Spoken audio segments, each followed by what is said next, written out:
Welcome back to another episode of the Behavioral Economics and Marketing Podcast series. This is Sandra Thomas-Comenole.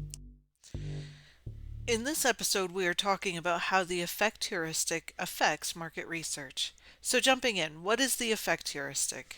The effect heuristic represents a reliance on good or bad feelings that are experienced in relation to a stimulus. Effect-based evaluations are quick, automatic, and rooted in experiential thought that is activated prior to reflective judgments. It is a mental shortcut that allows people to make decisions and solve problems quickly and efficiently, in which current emotions such as fear, pleasure, surprise influences our decisions. In short, effect heuristic is the equivalent of going with your gut.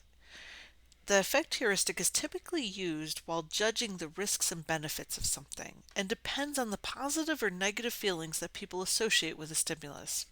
So if your current feelings towards an activity are positive, then you are more likely to judge the risks as low and the benefits as high. For example, imagine just having read a book about the Rwandan genocide. Then, out of the blue, a friend calls and oddly enough asks you if you want to travel to Rwanda in the near future. Most likely, your off-the-cuff answer would be no. Your current negative attitude towards Rwanda would cloud your vision, and you wouldn't consider the breathtaking national parks, the breadth of wildlife, and the once-in-a-lifetime experience of a visit to Rwanda. The effect heuristic is especially true under conditions of time pressure. This leads to a more negative risk-benefit correlation than would be evident without the time pressure. In the same vein, have you ever listened to a song or gazed upon a painting and noticed it was more negative or positive than you had thought in the past?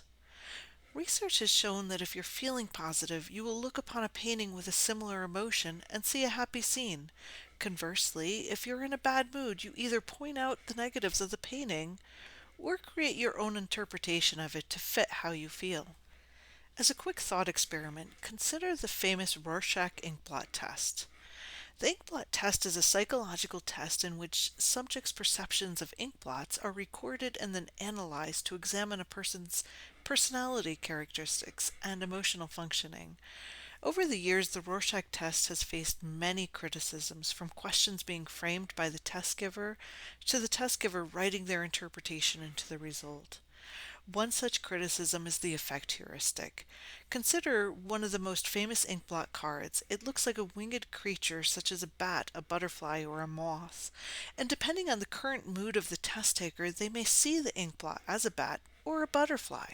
Whereas if their mood changes, maybe later in the day or next week or month, so would their perception of that same inkblot. And this is a great example of how the effect heuristic can alter your perception.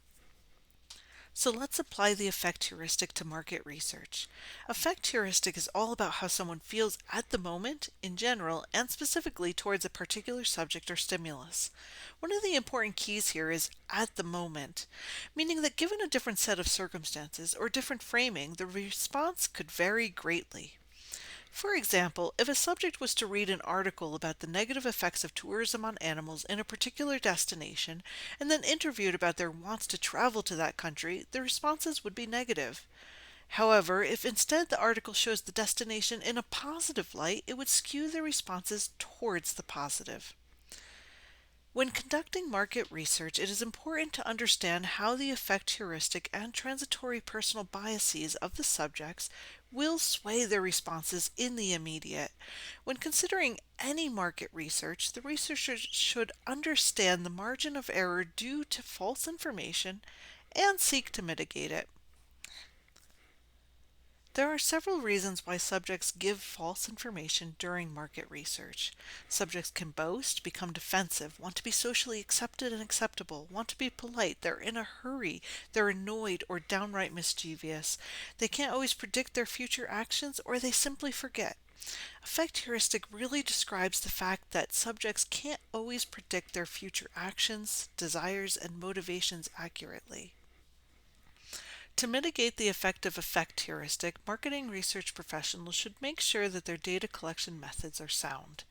This means to make sure that the sample selected is indicative of the population and not cherry picked.